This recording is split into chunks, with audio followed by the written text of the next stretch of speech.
Pinag-aaralan na ng sangguniang panlalawigan ng Benguet na isailalim ang probinsya sa state of calamity. Itong inihayag ni Benguet Vice Governor Mary Rose Fongwan Kepes sa panayam ng programang diskusyon ng Net25 Baguio. Sinabi ng Vice Gobernador na malaki ang pinsala ng nagdaang bagyong Maymay at ng kasalukuyang habagat sa sektor ng agrikultura sa buong lalawigan. Dito pa lamang anya sa La Trinidad ay malaki ang napinsala sa mga tanim na strawberry at mga gulay. Yun din anya sa iba pang mga munisipalidad na napinsala ng malakas na ulan ang mga taniman.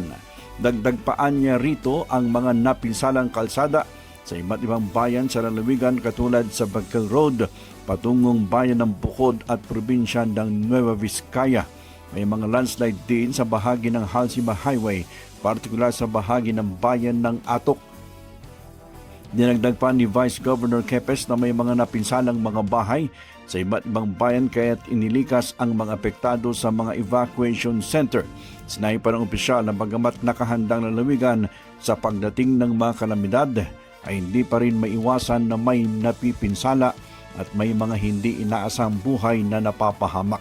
Magugunitang 2 ang nasawi sa naganap na landslide sa bahagi ng Silan sa La Trinidad at isa naman sa bayan ng Atok, Benguet. Kanina nagpatawag si Governor Melchor Daguines Diclas ng emergency meeting ng Provincial Disaster Risk Reduction Management Council para ipakita ang dato, ang status ng pangyayari nung nakaraang araw nung nanalasa ang Typhoon Maymay at ang habagat, no?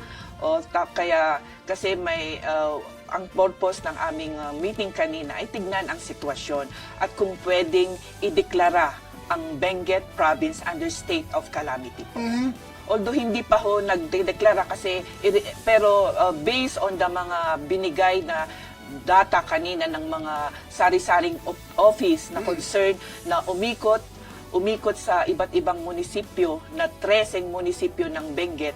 Nakita naman na sa farmers alone, sa number 1 na ekonomiya ng Benguet, which is farming, nakita na talagang medyo na-submerge ang mga pananim ng mga ating farmers. Kaya yun na nga lang malaking porsyento ang ekonomiya ang medyo syempre namatay, sabihin na natin ngayong panahon.